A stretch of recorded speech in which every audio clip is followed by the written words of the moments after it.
All right, so tonight's the end of chapter 8. We're going to go over probability, section 8.5. Next on Thursday, we're going to do section 9.3, which would be the separable equations, basically an intro to differential equations. And then next week is your test, because the week after is spring break. So we'll review on Tuesday, and the test will be on Thursday, same as last time. I'll have the review practice test up probably tomorrow, if not Thursday. So everybody will have the same access as they did last time. It'll run the same way.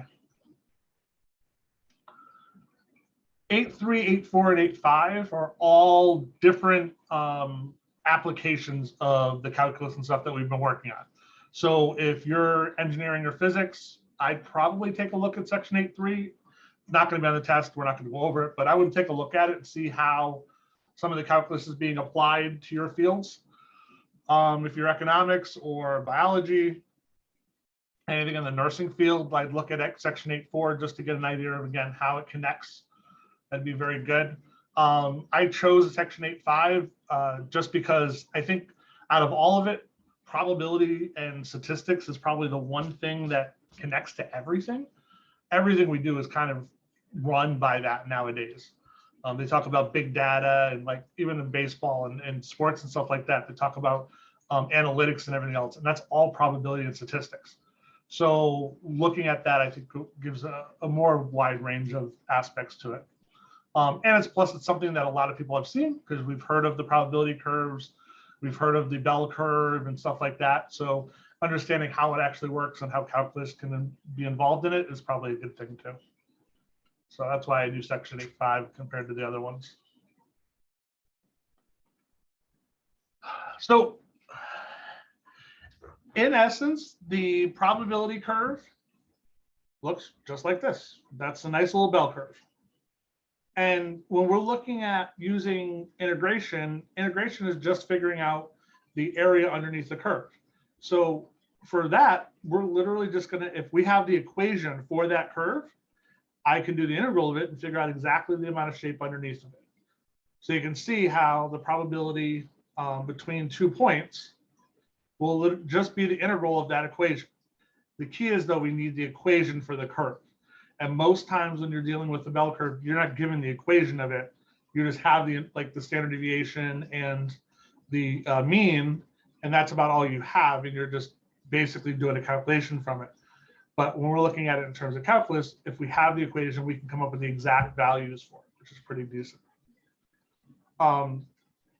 This is the bell curve for height of a woman, and it's between 60 and 70. I think the average height of a woman right now is around 5'5", 5'4", so about 64 inches, which is probably about right based on this curve here. One major piece of information when we're talking about probability density functions, which is what this actually is that the curve, no matter where we start and where we end, whatever the domain of that curve is, it has to equal 1. So when we're talking about a bell curve or a main probability curve, it goes to infinity in both directions. So that whole curve has to equal 1, because the percentage is basically a percentage. And the whole percentage is 100% or 1. So we have to, whatever equation we get, we have to make sure that it meets that criteria before we actually do any work with it. Okay.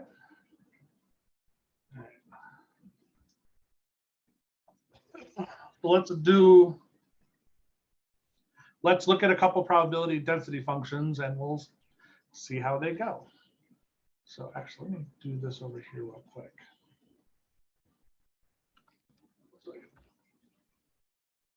So I just have to change a few things on Desmo so you can see it.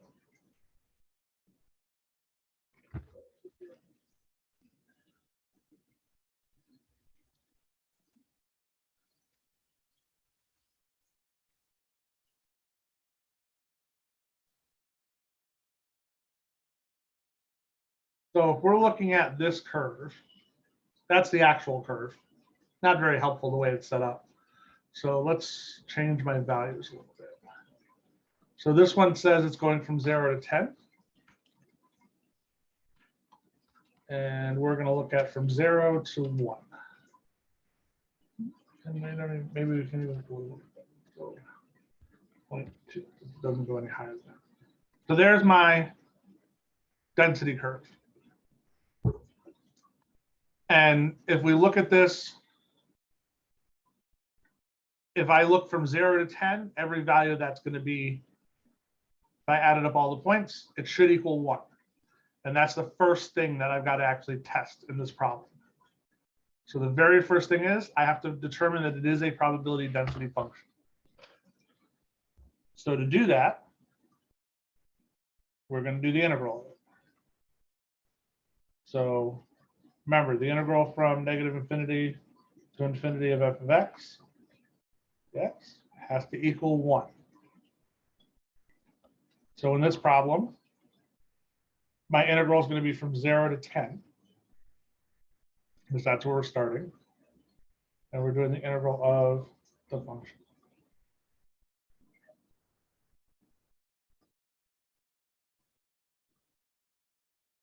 So we can pull out the 0.06, and we're going to multiply through that x. So 10x minus x squared.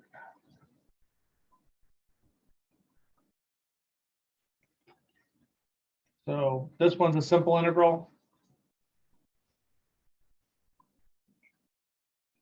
So I've got 10x squared divided by 2 minus x to the third divided by 3. And we're evaluating it from 0 to 10. So 0.006. 0 cancels itself out. So I've got 500 minus 1,000 over 3.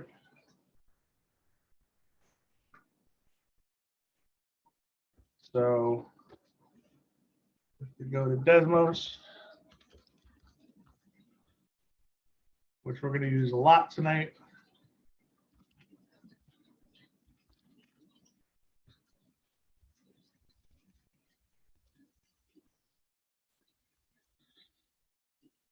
It equals what? So since it equals 1, this is verified. So it is can be a probability density function. So it is verified. In the case that we get a problem that it does not equal 1, what would we write for a solution? It is not a probability density function. Okay. That would be the exact answer. So based on that statement, the majority of problems you're going to see are probably going to work for that stage. But here's the nice thing. The second step to the equation is actually the exact same thing you're doing for the first step. It's just with the restrictions that they're giving you. So since you've already actually done the integral, you don't have to redo it. So when we're looking at this problem here, we've already done the integral part for it. So the second piece is just looking at it from 4 to 8. So I can take the exact same integral that I've got here. I can actually fix this a little bit. So it's 5x squared minus x to the third over 3. And instead of doing it from 0 to 10, I'm just doing it from 4 to 8.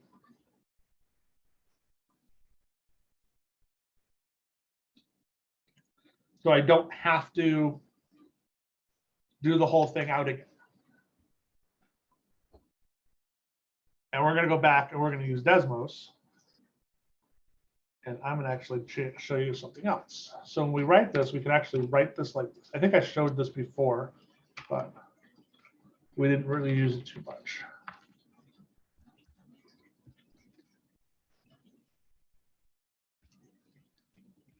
All right, so now I'm going to say x equals 4. So we have 0.352. Oh, actually, we should do 8 first. So I've got 0.896 minus, and then I do the 4, and 0.352. So my answer is 0.544.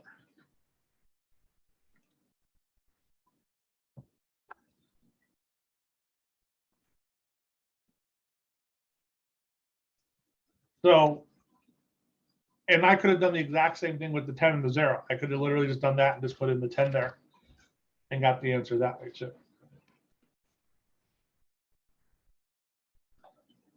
So once you get the integral, since we're going to be doing a lot of plugging into values, just pop it into the Desmos Scientific Calculator and you can change that X value in there to get the values that you want for it.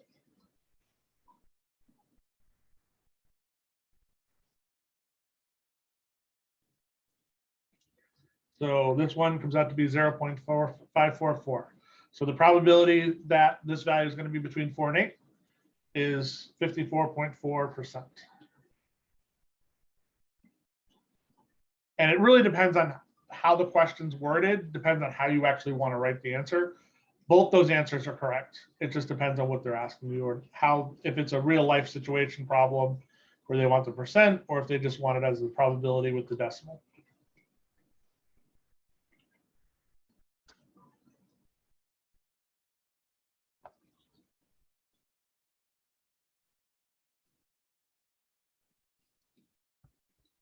Any questions with that one?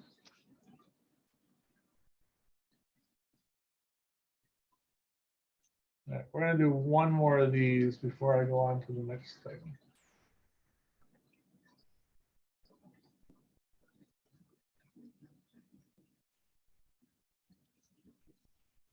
So same basic setup. We have 30x squared, parentheses 1 minus x squared from 0 to 1. So again, we want to verify that this is a probability density function first. So we're going to do my integral. What's my range for my integral going to be? 0 to 1. Yep. 1 minus x squared. So let's pull out the 30. We can just do this real quick over on the side. So this is 1 minus 2x or plus x squared. So I've got x squared minus 3x or minus 3 minus 2 x to the third plus x to the fourth. Yeah.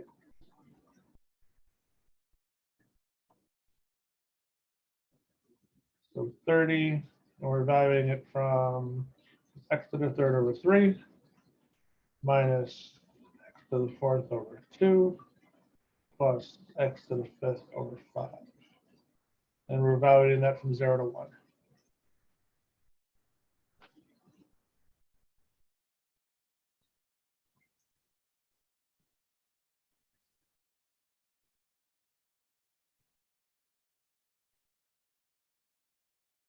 And actually, if we really wanted to, we could actually multiply the 30 through in this one because it actually all going to cancel out. So we don't have to worry about the fractions,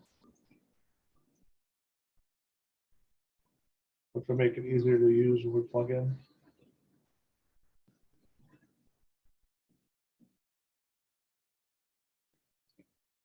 Sometimes that is helpful. Sometimes it's not. All right, so let's go to Desmos. We're going to type this problem in. So we got 10x third minus 15x fourth plus 6x to the fifth. And we're plugging in 1, and we get 1. And 0 is going to cancel itself out, so I don't have to worry about that one. So that does equal 1. So it's verified.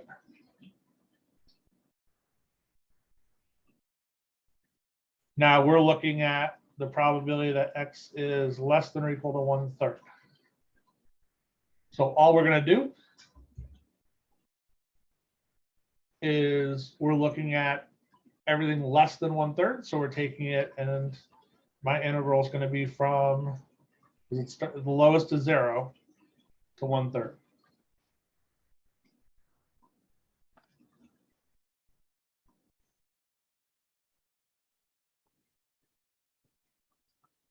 So now we can just go back, since we've already done the integral, we can just go back to our Desmos calculator and put in 1/3 there. And if you hit that little button right next to it, it gives it to you as a nice fraction.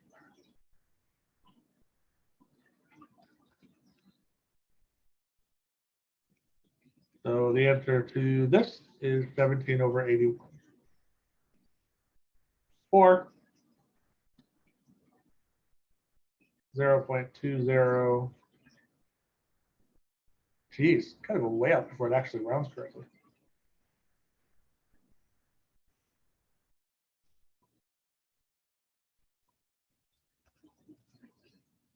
So again, depending on what the, like these questions are very theoretical. There's not really a context to them.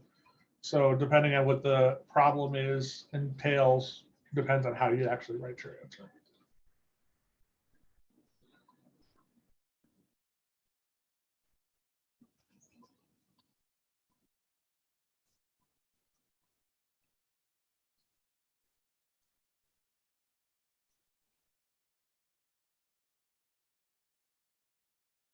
Any questions with that?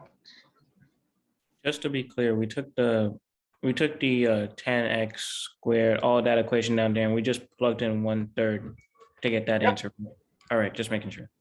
Yeah, because the integral is the same. Because the integral, we don't actually use the numbers that we plugged over here until after we do the integration.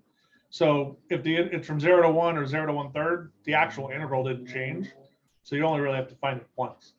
That's why the nice thing about verifying it is when you verify it, you're actually already doing most of the work you need for the rest of the problem anyway. So it's just as easy to verify that it actually works first.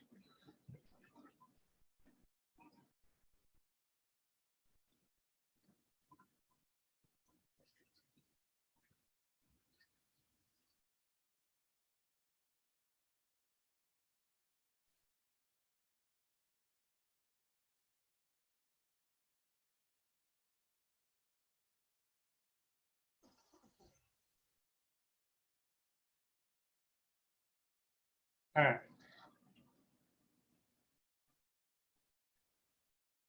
So everything is modeled. Pretty much anything and everything you do in life, it can be modeled. So most of the time, actually, have any of you ever actually bought something and then right after the warranty expires, it dies? Pretty sure you've all had at least one experience with that happening. That's on purpose. And it's not because they want to make more money. It's because when they actually are setting their warranty, they're using these density functions to determine when the majority of them are going to start failing. And they set it at that point. So this way they don't have to pay for the majority of them to get fixed. So that's actually a design feature. When the warranties run out is when things start to go wrong. Most situations can be modeled based on an exponentially decreasing density function. So it's not a nice little bell curve. It's actually a function that looks like this.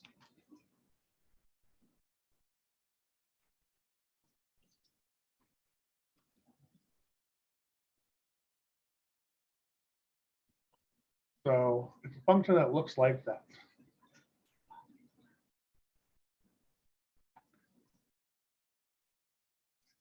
I'm going to hide that other one because we're going to use that one in a minute. So this is basically my decaying exponential function. The function equation for that is anything before 0 is 0, because obviously time starts at 0. We don't go back in time. So that 0 needs to be there for anything before that point, because the exponential function will continue after below 0. The equation is set up as a e to the negative ct, where a and c are two values that are going to be given. Those are the constants in the actual problem. And that changes based on whatever the situation that we're looking at modeling is. So what we're going to do is we're actually going to take this and we're going to integrate this function. So we can see if we can come up with an equation that works so that we don't have to do the integral every time to determine out waiting times and equipment failure and stuff like that. We can just use the information they gave us. So we don't need to worry about the zero part.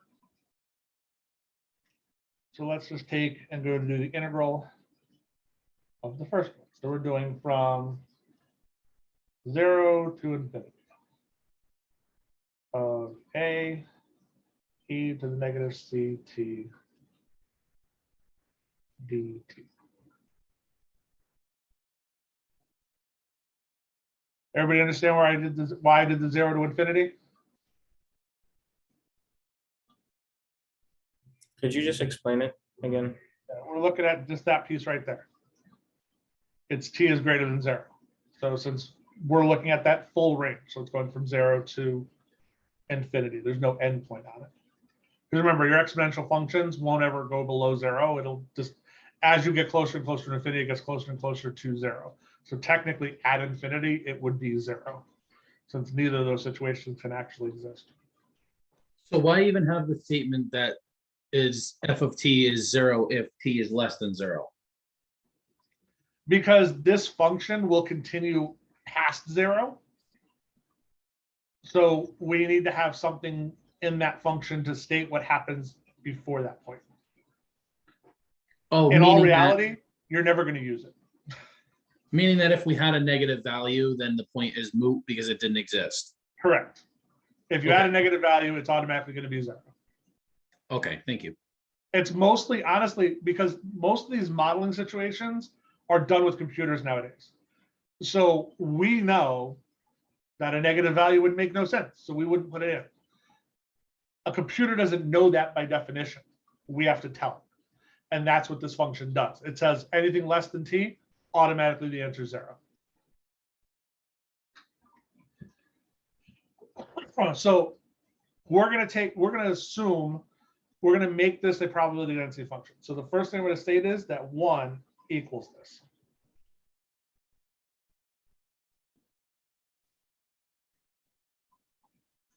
So now I got to figure out what I got to basically solve. So I got to do the integral. You cannot integrate to infinity.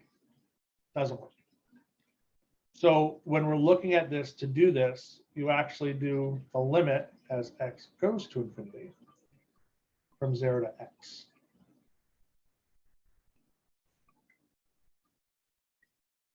Because infinity is not technically a number. So we have to see what happens as the function's getting closer and closer to infinity and use that value. So that's why we have the limit put in there. All right, so let's do the integration now.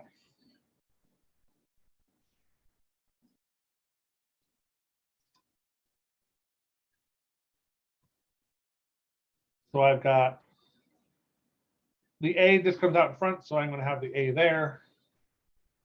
We're going to just pull the a out basically because it's a constant. So really all I'm integrating is e to the negative ct. So Isn't e also a constant? no, well, e is a constant, but it's a constant raised to a value, so I can't pull it out. Okay, If it was just e, yes, I could pull it out. But since there's a t in the exponent, that's the function.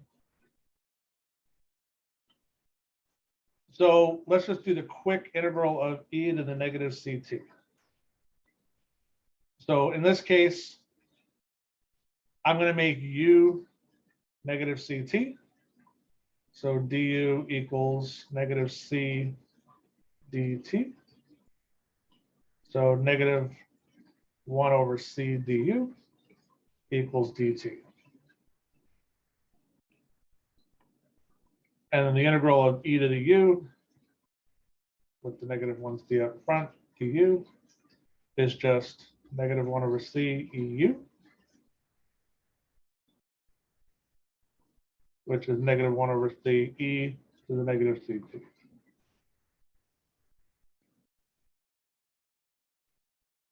So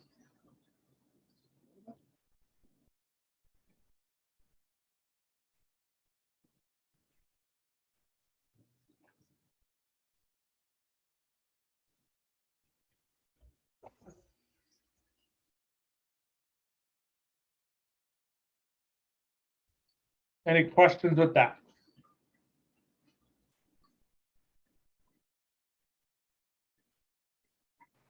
Still writing it down, Professor, just a second. No problem.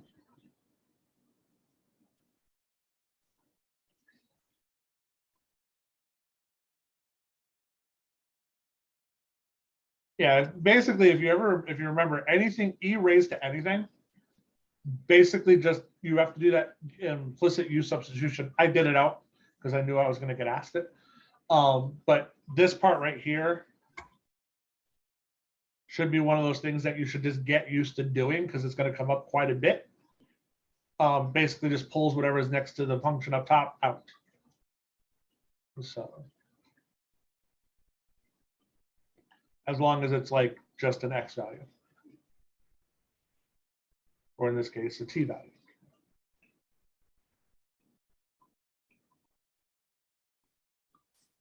Thank you. No problem. All right, so we want to evaluate this now.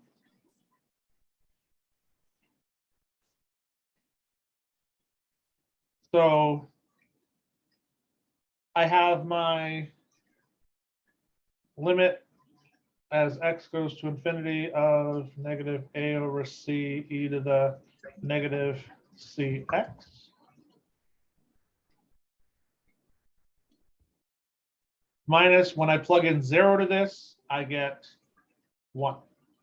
Oh, sorry, -1. So it's positive.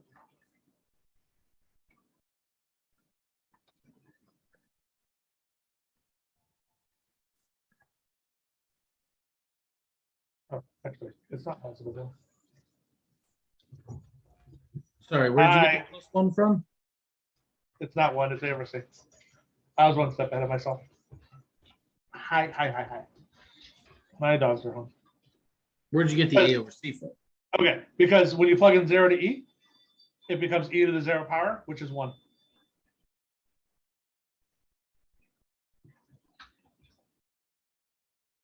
And in this case, it's the -a over c, which is in front.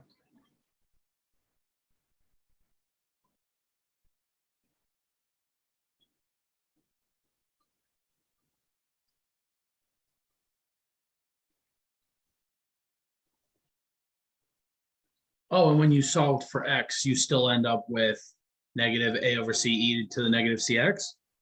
No, not yet. I haven't Okay. solved for x yet.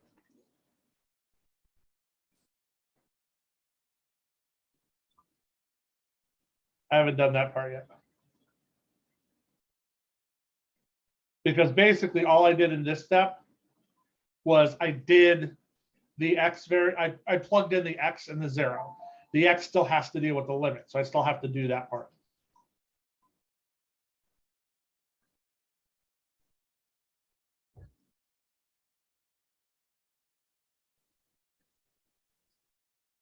All right.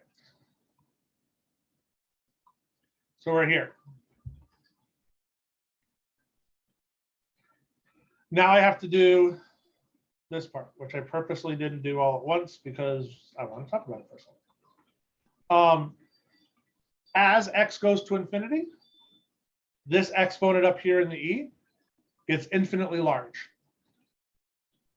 Correct? And it's going to be infinitely large in the negative sense. So it's going to be a negative infinity. So what is e to the negative infinity? So what happens to e as that exponent gets basically more and more negative? It's going to get closer to 0? It's getting closer to 0. So in essence, as the limit of x goes to infinity, this value right here approaches 0. So this whole thing right here is 0.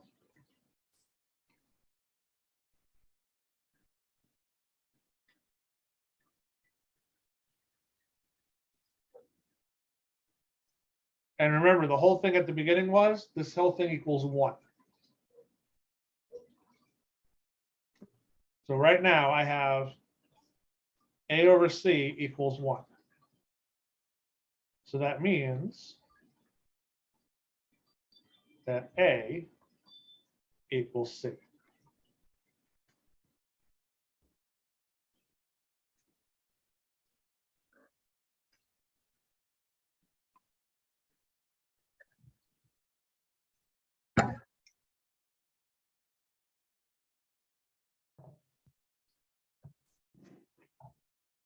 So you said typically when we solve these problems, A and C will be given.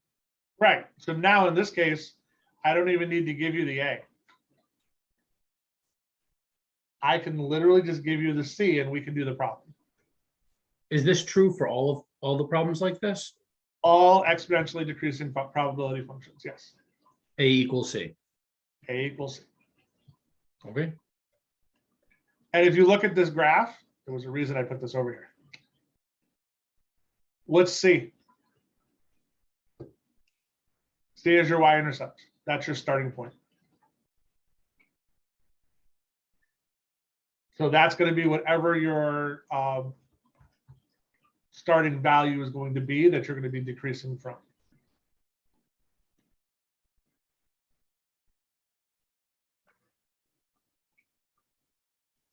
So the nice thing is, now that we have this equation right here, if I asked you, what's the probability that something happens after 5 minutes or whatever else it is, we can now figure that out just by doing the problem. So I'm trying to come up with one that would make sense. If we assume C is 100, we'll start off at 100% durability. And we want to know how long it's going to take the durability to drop to 50%. We no longer have to do this whole integration problem for it. We can just plug in 100 there and set it equal to 50 to find out what T is going to be. So that's basically, we just derived the problem to save other people a lot of this extra work.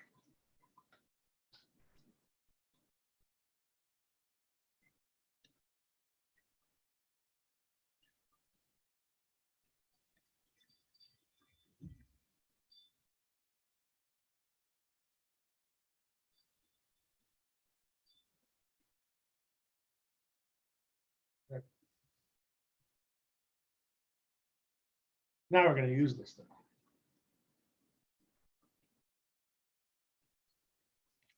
So the next thing that we want to look at, and the other, so there's two values that are generally used when we're talking about anything with probability. It's mean and median. So if the mean and median are identical, it is a perfectly normal curve, normal bell curve. However, in most situations, they're not going to be the same.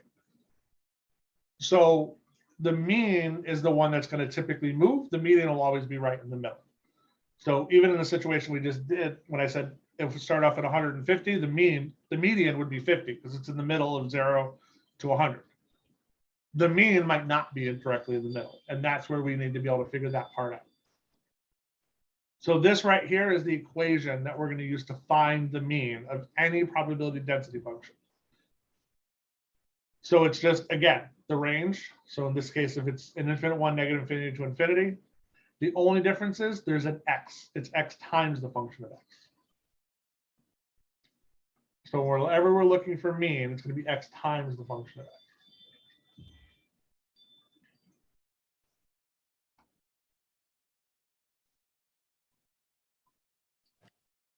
Sorry, my internet went out a second ago. That's fancy U. Is that means mean?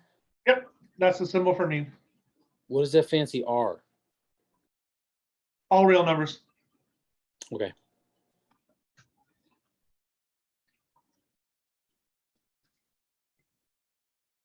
We're getting into those. Professor, in terms of applications, like what should we be visualizing as of regard to, what these functions are representing? Like, yeah, application of this, just so we can better understand it. It's, I'm going to do a few in a second, but here I can show you a couple. So here's a great example. So when you're doing any kind of normal distribution curve, like the IQ scale, figuring out what populations between the values. This is going to be a curve that we're going to do and figure out. Figuring out average wait time for customers' call. Like these are things that companies are going to have to do to figure out, to basically give you a range so you're comfortable dealing with it. So here's a great example. My wife works for the state of Connecticut. She does licensing for EMTs and stuff like that. And the rule for the state is it's 4 to 6 weeks. Because at some point in the past, they did a study and they figured out that the average time done is it's going to take between 4 to 6 weeks for your the whole process to happen. So that's the value they give you. How'd they come up with that? Well, because they figured that the majority of the cases are always between that, and they use these formulas to do it. So it's really designed to help companies and things figure out which values and stuff that they're going to use. So like we just did a second ago, it's to figure out when are things going to break, because I don't want to spend a bunch of money paying for things that if they're broken, unless it's truly a problem. So like if I caused a problem, then yes, I'm going to pay for it to break, pay for you to fix it. But if it's after a certain amount of time, it's general wear and tear, and it's going to break anyway. So I'm not going to pay for that. If you go to the store and buy a light bulbs tell you it's got 1,000 hours or however many years for the LED bulbs, same type of concept. It's where are they coming up with that? They're doing these type of calculations. Does that answer your question? Yes, thank you. That's also the reason I chose this section, because I could explain that answer where I'm not a really good person with physics. So I couldn't explain where somebody's going to have to figure out the pressure point on a hydroelectric dam. All right, so we're now going to look for, so we figured out how we're going to do finding values on a probability density curve. Now we're looking for how to find the mean of a probability density curve. So that's going to be my average value, basically. And like I was saying, mean can move where medians typically don't. So means can be skewed by higher numbers. So, hey, look, it's that problem that we just found. Because again, if we can figure out the equation for it, I can just use it, which will make my life a lot easier.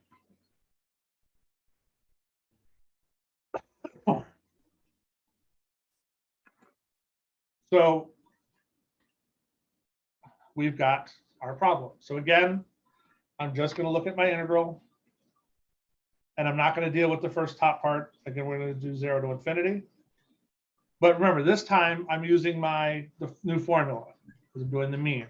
So it's x f of x. So in this case, it's t, and then c e to the negative ct dt.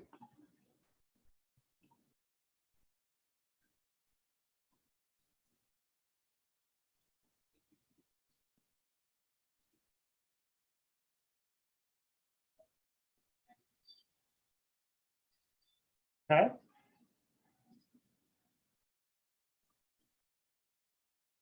Does everybody understand where this came from?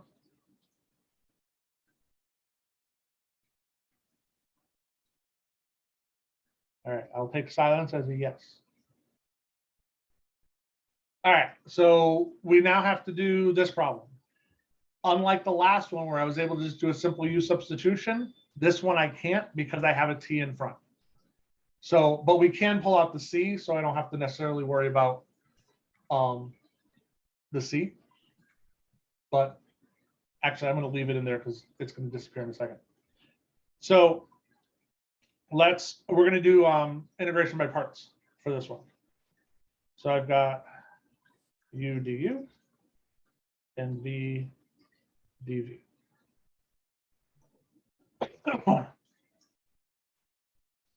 So which one do we want to make the U? The T or the CE to the negative CT?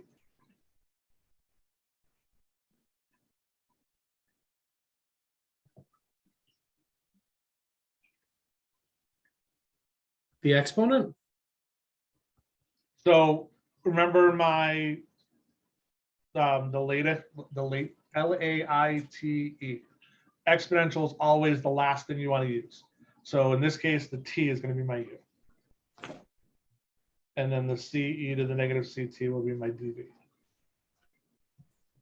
Because this way, my du just becomes dt.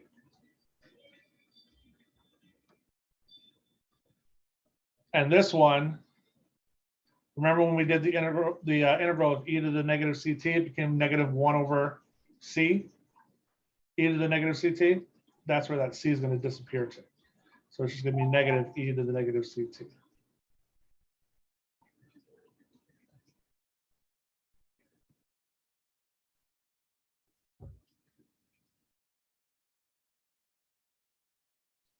Okay. So let's set up my interval. I'm going to do my limit. X goes to infinity. So I've got negative t e to the negative ct. Hold on.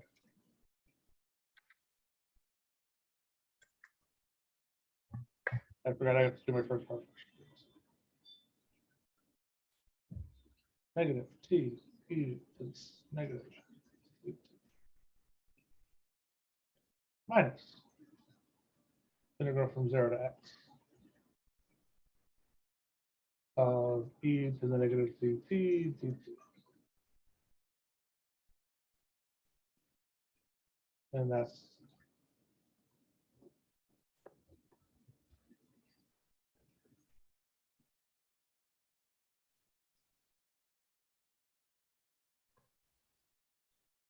okay.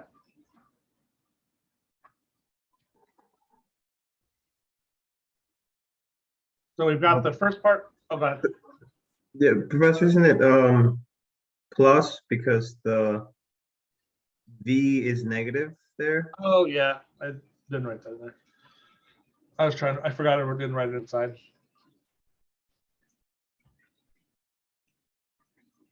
Good catch.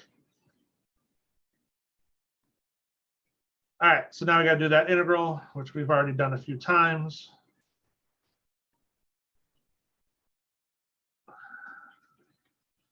So it's plus -1 over c e to the negative ct.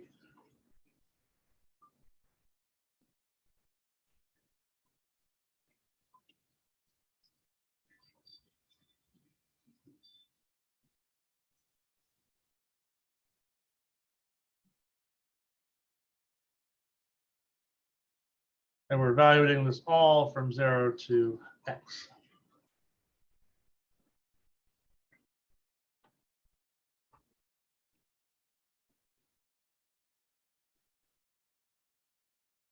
All right, so when I plug in my 0 and my x,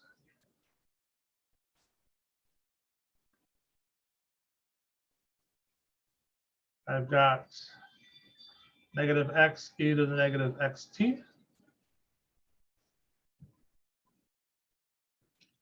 I've got -1 over c e to the negative cx. Then when I plug in 0, the first thing is going to cancel out. And the second part is just going to become plus 1 over c.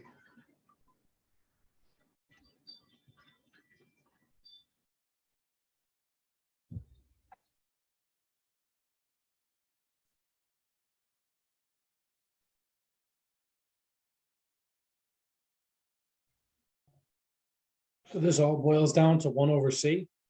It all boils down to 1 over c.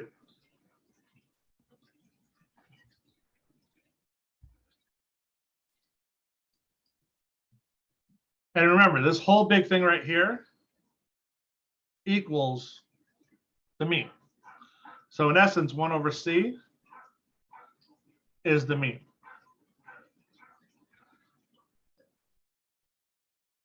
So if I'm looking for C, so C equals 1 over the mean, or the mean to the negative first power.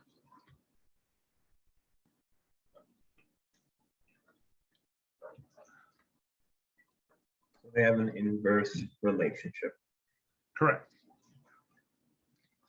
And again, the whole goal of this is to write it so that this way I can just plug the values in and then do the calculations from that point.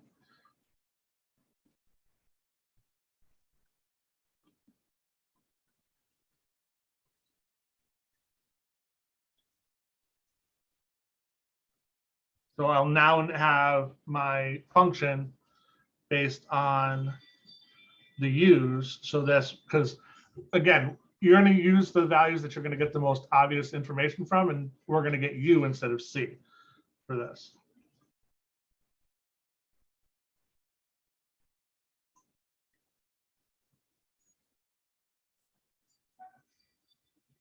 So by doing all this,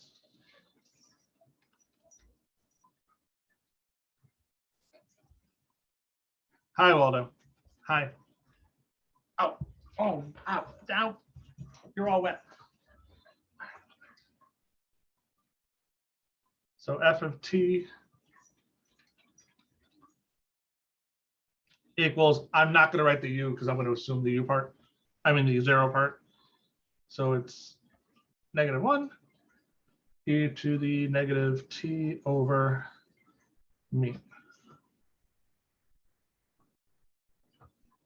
So that's the function that's going to allow me to, like, again, I can figure out, I'll know the C, in essence, I'll know the A, it's all kind of works out together. So if we're looking at this, these three equations,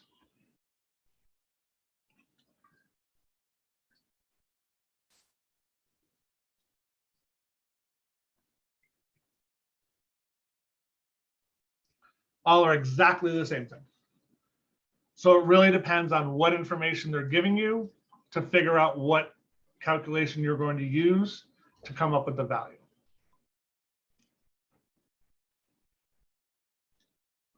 So this one is basically your starting point.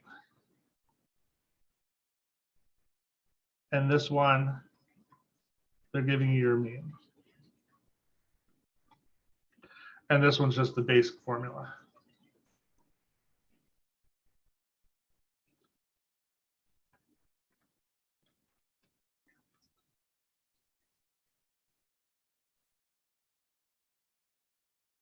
So the first two are the most useful ones that we're going to have.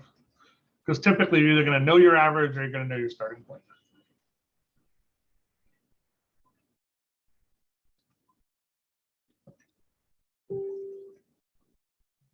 And these all relate to probability density functions.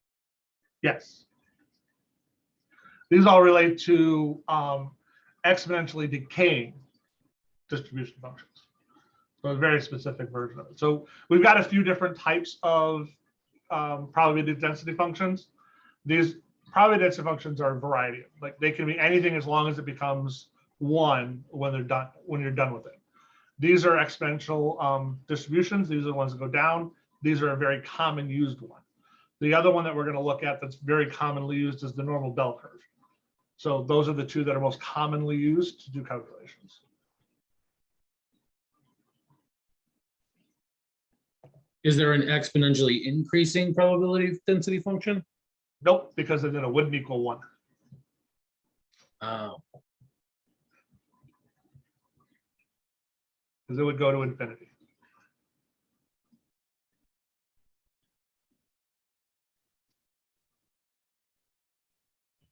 So sir, it's like the E is just like a constant within this because like I was just kind of confused on why it came back in our final equation.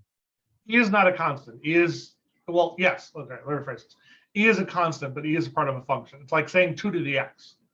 All right.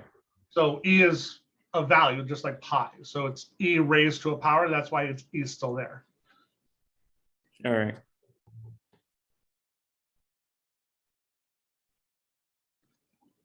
All right, let's use this. All right, so it says, suppose the average waiting time for a customer's call to be answered by a company representative is 5 minutes. Find the probability that a call is answered during the first minute, assuming that it is an exponential distribution, or assuming an exponential distribution is appropriate.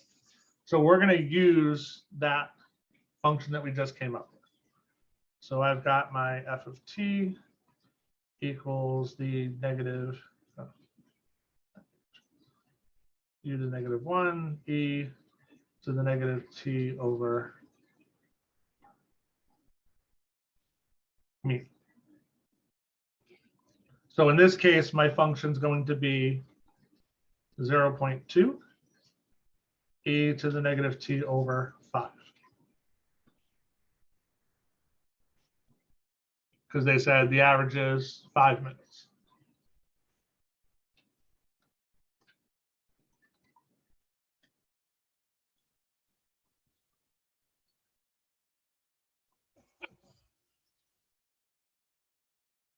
So now we're going to do the integral for that. So the first one says, assuming the call is during the first minute. So it's 0 to 1. 0.2 e to the negative t over 5 dt.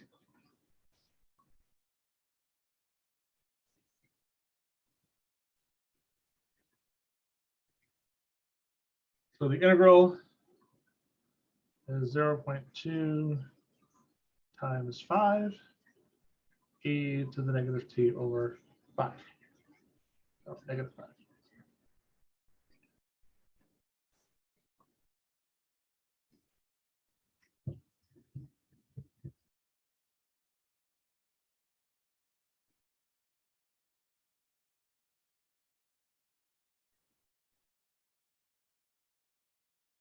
So 0.2 and negative 5 kind of cancels each other out. It becomes negative 1.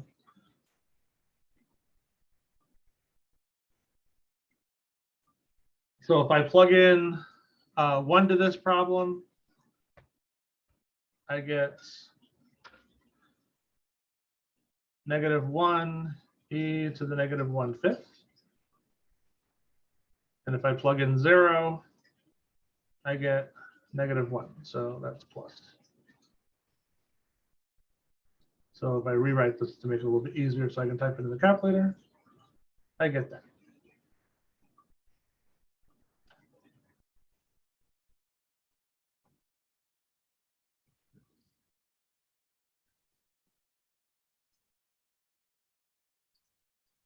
As you can see, when you're doing these, you're going to be using a lot of that e. So it's like understanding how that integral works without having to constantly just redo it is definitely going to be helpful. So now we just go back to Desmos and I add that in. So 1 minus e to the negative 1/5.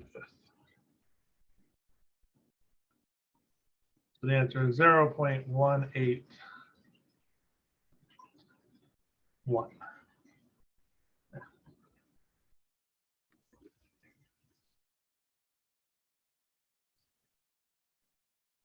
So what's the easy way to look at that implied use substitution?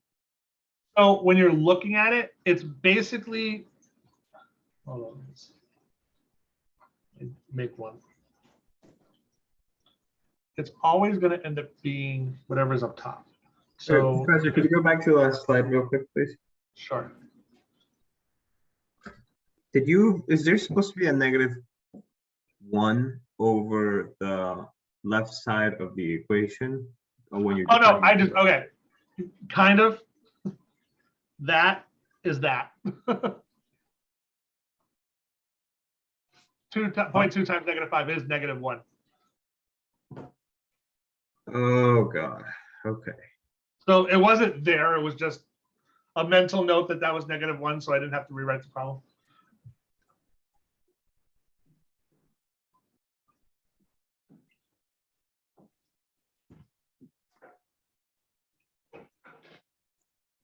Thank you. No problem. All right, so here. If we just take the integral of e to the cx, c can be anything I want, right? So if I'm going to do u substitution, that c just stays there, and that becomes just dx. So it becomes 1 over c du equals dx, correct? Follow. Yes or no? I follow. Okay.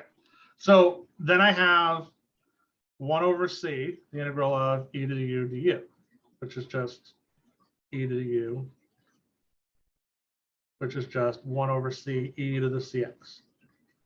So basically, what ends up happening is anything that's there, the reciprocal of it goes in front. Always. As long as that's just a single, a linear term. If it's x squared or x, anything higher than 1, this does not work, as we're going to find out in a minute. So, but as long as that's a linear term, which means the degree is 1, that process will always work. It's whatever's next to it, the reciprocal goes in front.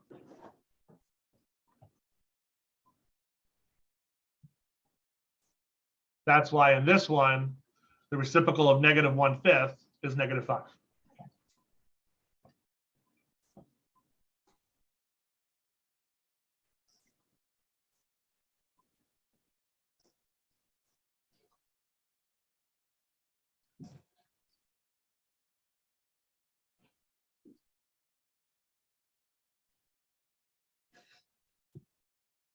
Thank you. You're welcome.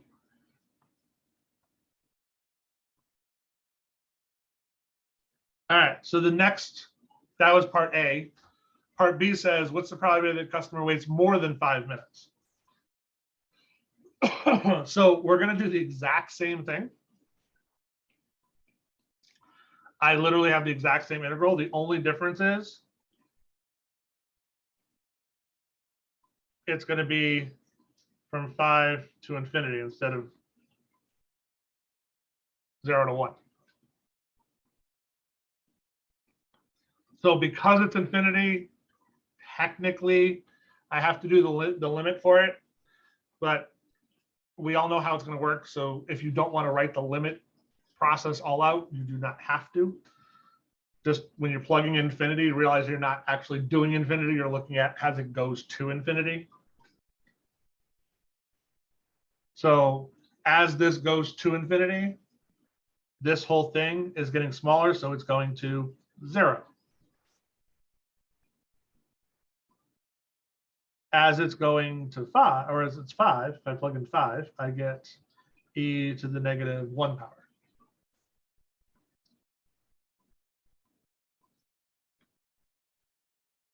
So it's just 1 over e is the actual problem here. So if I go back to Desmos, and 1 divided by e, not er,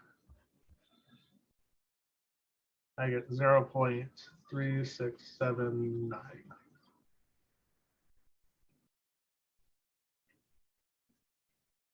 as my answer. So the probability that a call is answered within the first minute was about 18%. And the probability that you're going to have to wait more than 5 minutes is 36.8%.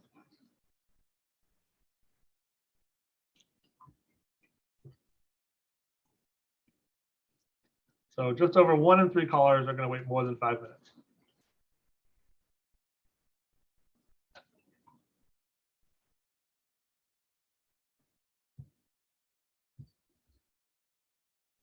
So look, if I were to talk through this real quick, so the infinity, so you have a ever increasing negative, so that becomes a 0, right? On the infinity side. Cool. And then obviously just e to the -1. And this is why is it oh, I see, minus a minus equals Yeah. Yeah, because it was really a negative e to the -1. So, and you're subtracting off the bottom. So.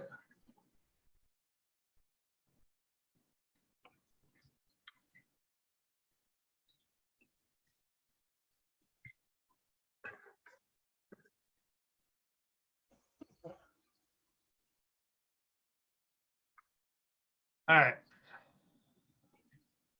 Normal distribution curves. So that's the formula for a normal distribution curve. So your normal bell curve, that's the formula for it. There's two pieces of information that you always would have to be given to create a normal distribution.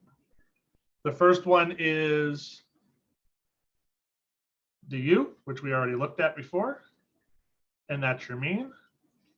And the second one is that symbol, which is your standard deviation.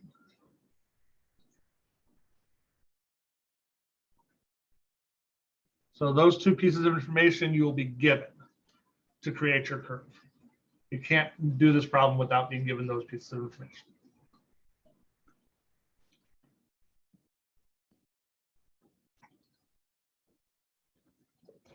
This probability density function, that is a format for it. It'll always, this is the probability density function or a normal distribution. So it is verified as a probability distribution function. You do not need to verify it. You're just going to use it.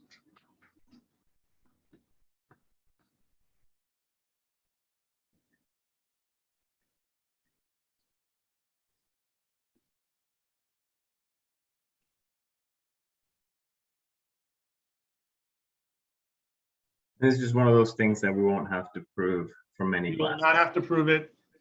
This is the equation. And you're going to find out in a minute it's even easier than what you think, because you're not even going to have to find the integral for it. We're going to end up having to use a calculator for it because you cannot actually integrate this out by hand. So folks have tried, or just we can't.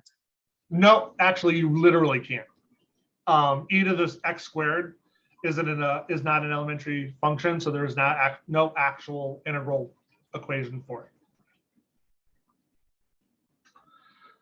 So it can only be approximated using computers or using a calculator or doing it out with tables, which is what they did before that point.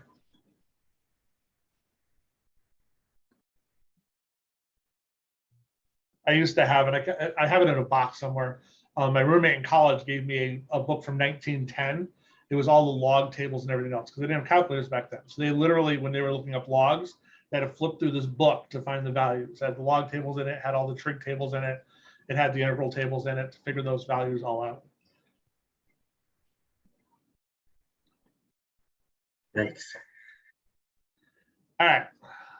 So let's figure out how smart people are. So intelligence quotient IQ are normally distributed. They have a mean of 100 and a standard deviation of 15. So we're going to write our equation, which no, I do not know off the top of my head, so I always have to look it up. So for this one, we're using the mean of 100 and my standard deviation of 15. So I have 1 over 15 square root of 2 pi e to the negative x minus 100 squared divided by 2 times 15 squared.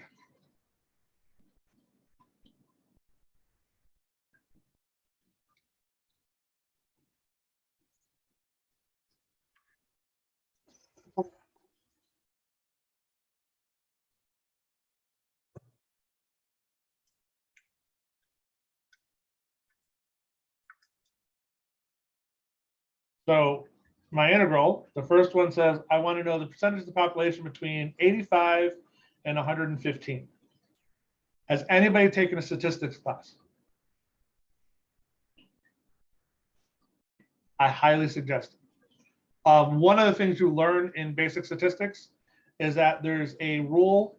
It's the 60, 68, 95, and 99.9 rule. That's 1 standard deviation, that's 2 standard deviations, and that's 3 standard deviations away. 85 to 115 is 1 standard deviation. So based on this rule, the answer to this question should be 68%. We're going to figure that out. So we're going to put in the 85 and the 115 here.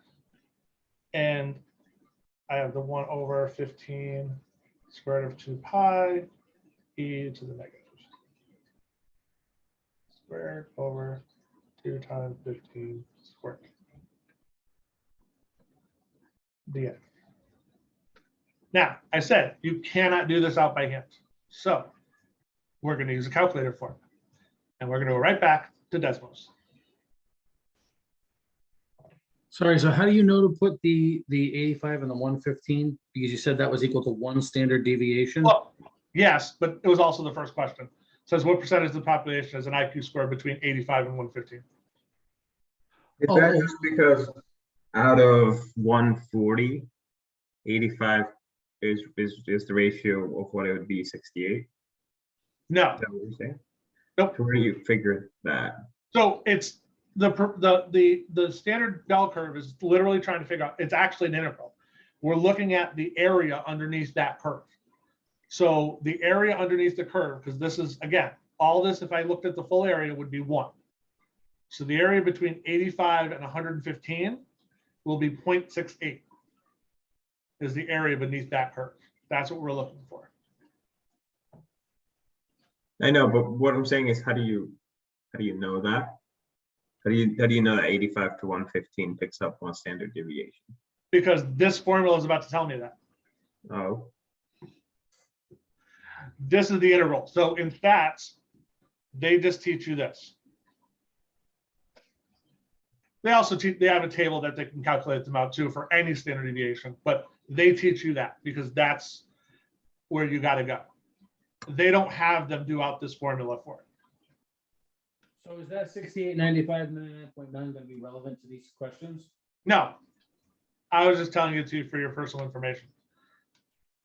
Although this question that we just did right now, this 85 to 115 will meet that 68. It's going to actually prove that that number is correct. Because this is 1 standard deviation. So it should equal what they tell you the rule is. So if I plug this into the calculator, so you cannot do this on the scientific calculator. Okay, you have to do this on the graphing calculator. It will not work otherwise.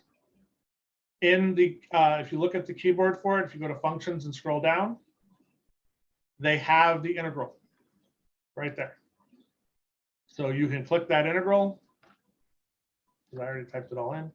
Click the integral, and it's going to give you the range right here, and you can type in the 85 to the 115. And then you're going to type your function after that point. And you're going to type in the exact function it is with the x and everything. And notice my answer is right there. And it is approximately 0.68 or 68%. This is the only way you can do this problem. You cannot do the integral.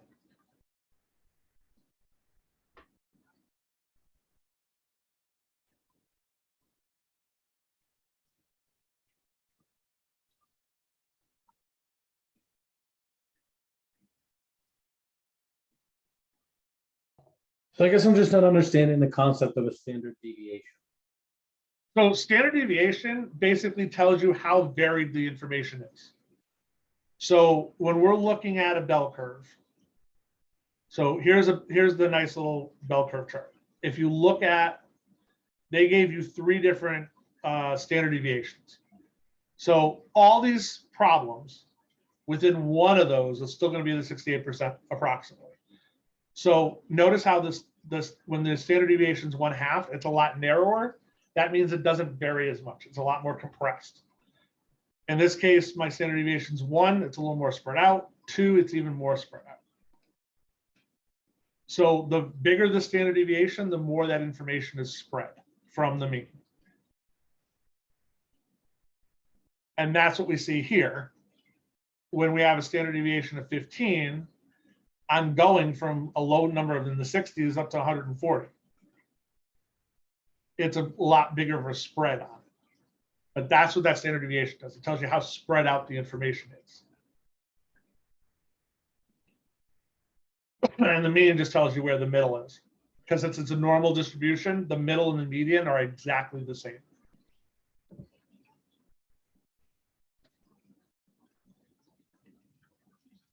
So for example, if we put in to this problem 0 to 100, it's basically 50% because the mean is 100.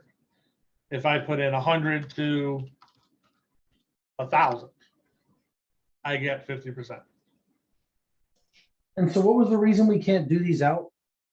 Because there's no way to actually do this integral because you have x squared in the, it's going to be e to the x squared. There's going to be an x squared up there. So, and that's not an elementary function, so you can't actually do the integral of it.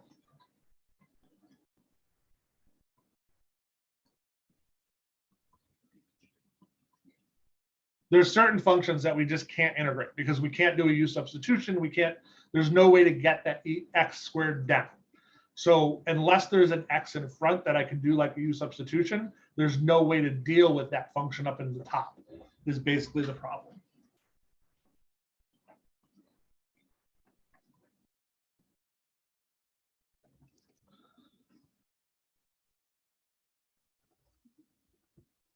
So there is rules to estimate it if you wanted to try to do it out by hand. But we have computers and stuff now, because even doing it out by hand, you're not going to get the actual integral for this. You're going to estimate the values of it based on the numbers anyway.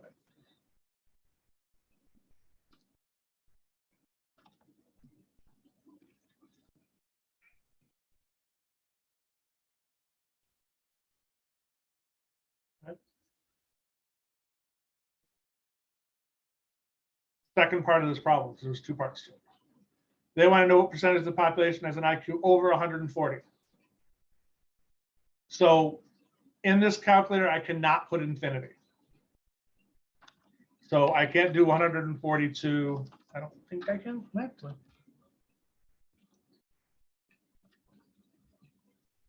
No, I lied. This calculator lets you put infinity.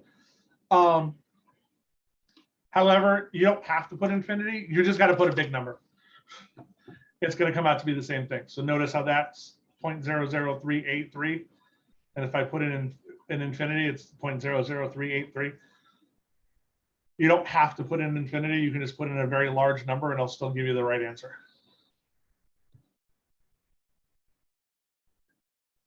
Because after basically like 200 or so, the amount of people that are over there is such a small amount, it doesn't actually change the percentage any.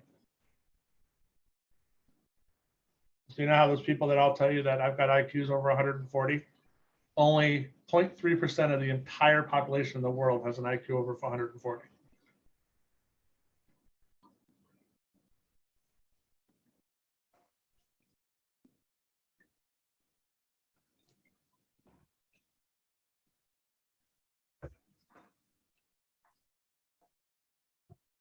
And so for these problems on our tests or exams, we'll be allowed to use this Absolutely. calculator. Yep, you'll be able to use Desmos. So I told you before, Desmos is completely allowed at all times. Because again, it's not doing the integral for you when we're doing out the actual integral population. You still have to do that part. And these things like this, you can't do the integral, so you have to estimate it. So the only way to do it is with the calculator.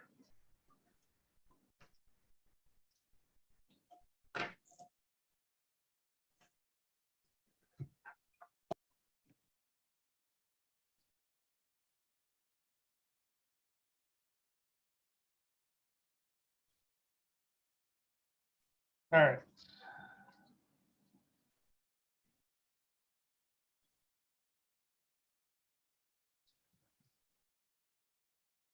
All right, I want to do two more problems with these.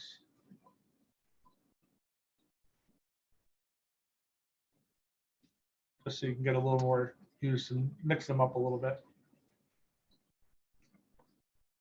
All right, so we've got a light bulb.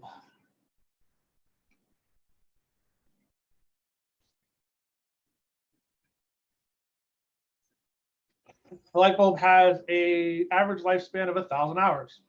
Sound familiar? mentioned this problem already.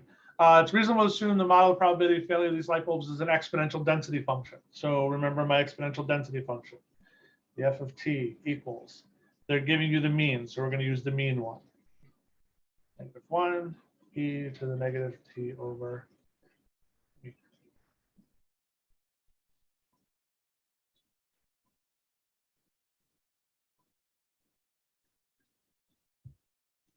So in this case, my mean is 1,000.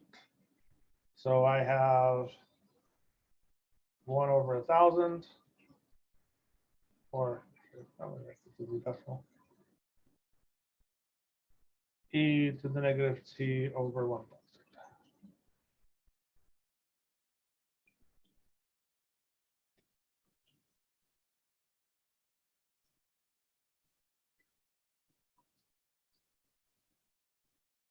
So because I'm going to have to do a couple calculations for this one, I'm just going to do it as an integral.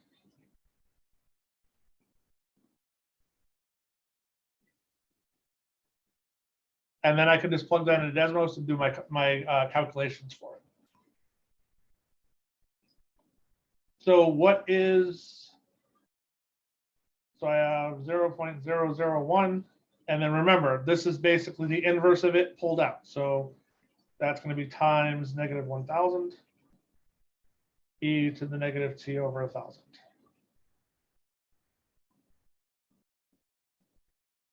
So my integral is e to the negative t over 1,000.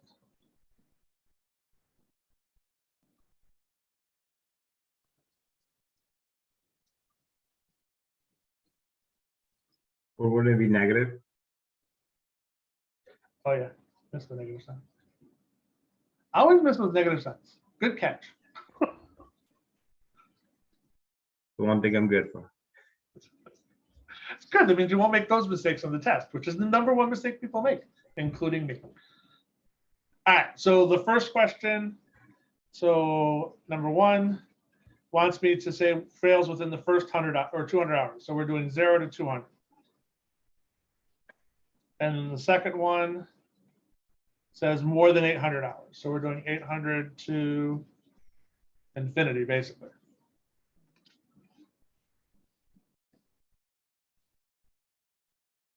So the nice thing is infinity is basically 0 to this problem. So let's go to my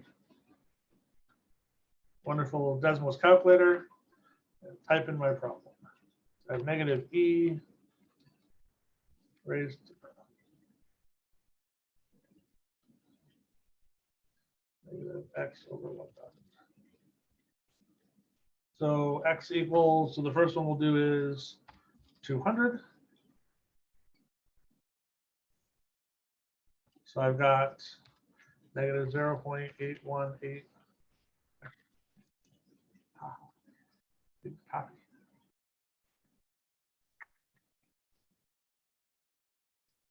Or we can refresh and have the wrong screen.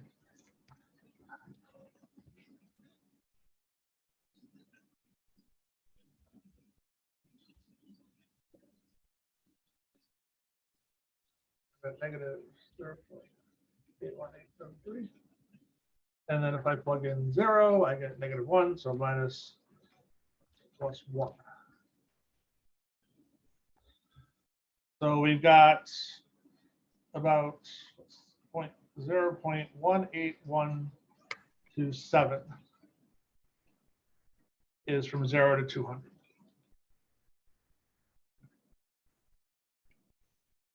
So approximately just over 18% of the bulbs will fail within the first 200 hours.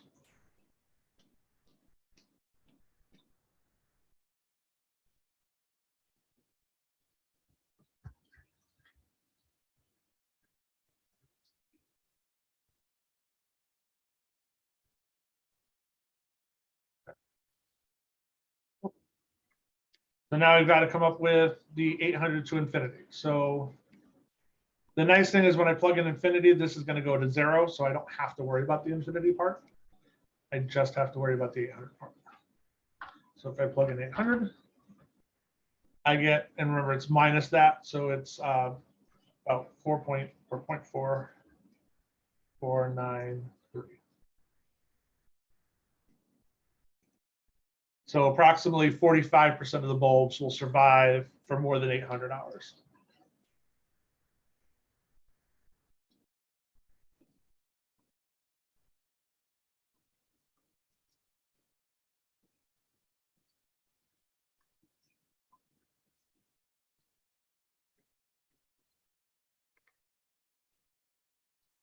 So, conceptually though, right, the infinity becomes 0.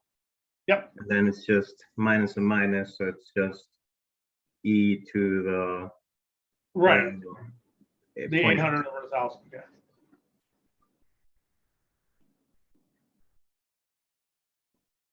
Because it's 0 minus the e value. Because it's always the big one minus the small one. Wait a minute. So that's so e. I might have missed something there. Minus and minus, right? So e over e to the 0.8. Yeah. Right. Comes out as 2.2255. It's negative 0.8. Oh, duh. Okay, right. Yeah, don't forget that part. So like this one is negative e to the negative 1/5 plus 1. And this one is 0 minus or plus e to the negative 4/5.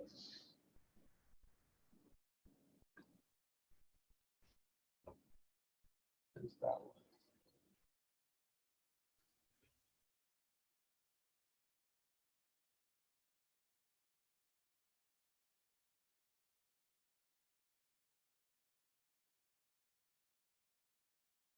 All right.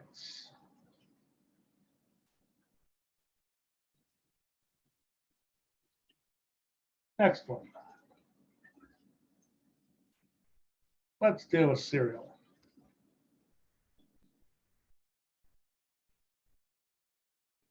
All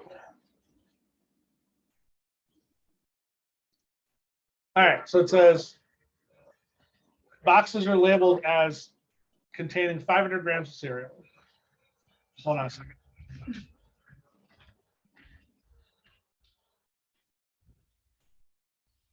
Hold a little bit. The machine filling the boxes produces weights that are normally distributed with a standard deviation of 12 grams. So we're going to use that wonderful normal distribution because it says normally distributed. So I've got 1 over 12 square root of pi. And then e to the negative x minus 500 squared over 2 times 12 squared.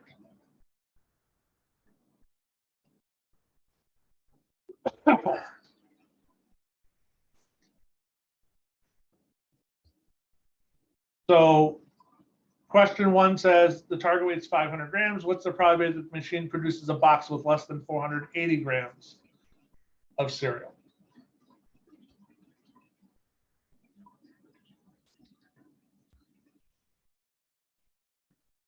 Quick question, Professor. So is this still in x f of x form?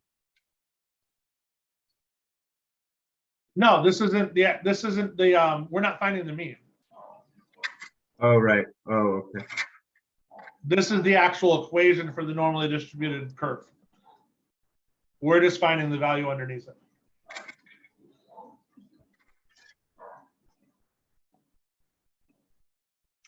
So the only time you're going to use the x f of x is if they give you a equation, like if we go back to the very beginning.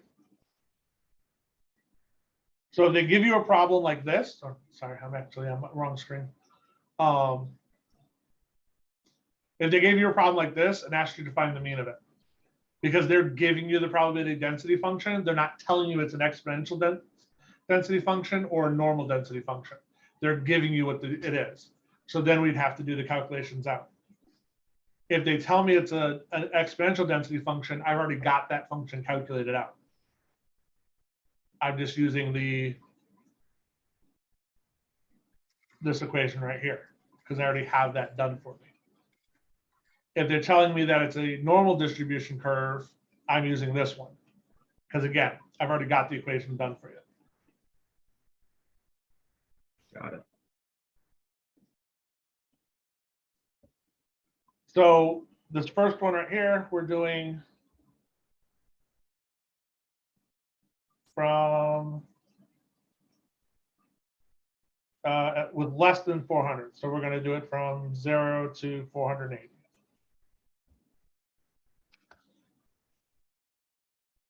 So I go to my graphing calculator. And since I've already got it in here, I'm just going to modify this one.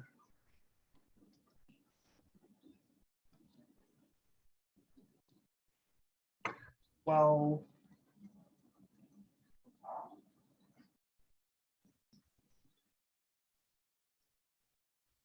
$100 2 times 12.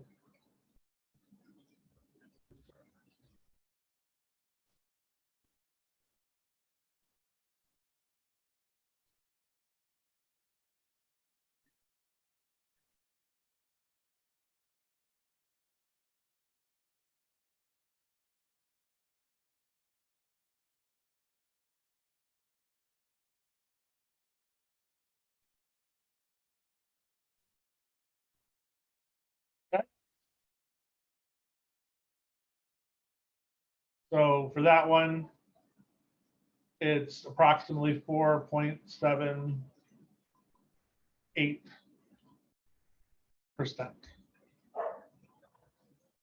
of the boxes will have less than 480 grams of cereal.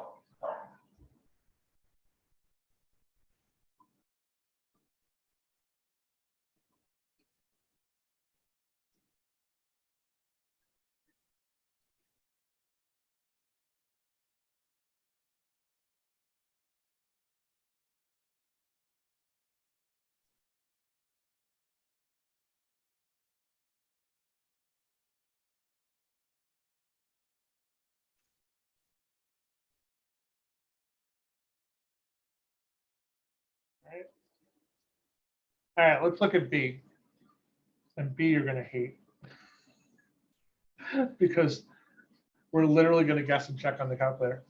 It says disposal law states that no more than 5% of a manufacturer's cereal boxes containing less than the stated weight of 500 grams. At what target weight should the manufacturer set its filling machine? So if we do this and we say it's less than 500, so between 500 and 0,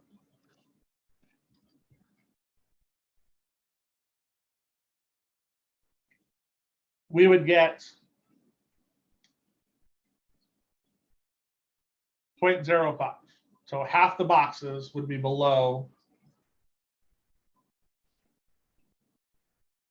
500 grams. Half the boxes would be above 500 grams. So that's the concept. So we're going to have to change this 500 in the problem, this 500 right here, to some value so that that goes down to at least 0.05. So if I make it 510, we're now at 0.20. If I make it 520, and we're now below 5%. So I'd want to set my machines to be about 520 grams. So this way we hit that fail-safe point. That's why a calculator is so helpful.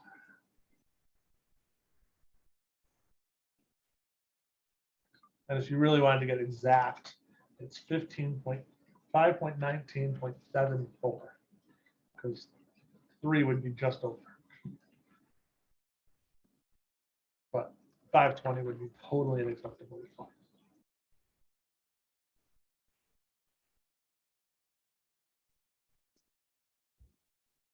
So that's how you can manipulate this equation a little bit to come up with some stuff. Yeah, Stephen. If we were asked to solve, we would actually just sit here, plug in numbers in until we got something we like. Yep, basically. The key with that question is figuring out which number you're going to change. So we wanted to set this to 500 because we're still looking below 500. So the value that's changing in this problem was how much we're filling the machine with. So they said they filled the machine to 500 grams. What's going to happen? Well, the law states that they can't be below 5% of that value that's on the box. So when they say a value of 500 grams in the box, only 5% of the boxes can have less than that. So they can't set the machine to be 500 because that means half the boxes are going to be lower than that. So which value do we need to set the machine at to get that? In this case, 520 would work. But yes, it's literally a guess and check. And that's why this type of calculator, the calculator is going to be really helpful, is because once you have the equation in there, you're just going to change that one number to be able to get your answer.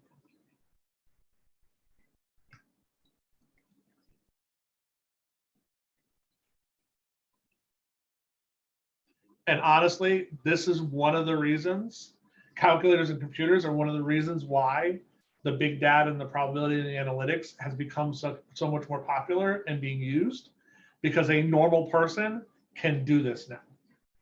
Where previously, before we had computers and calculations and everything else, you really needed to be a mathematician or a high-end person to be able to do those calculations out.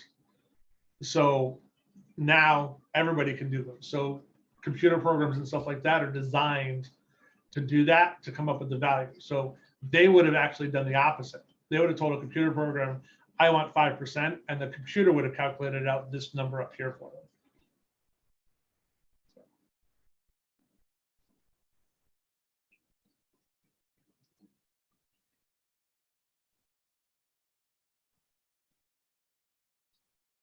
All right. And we are done.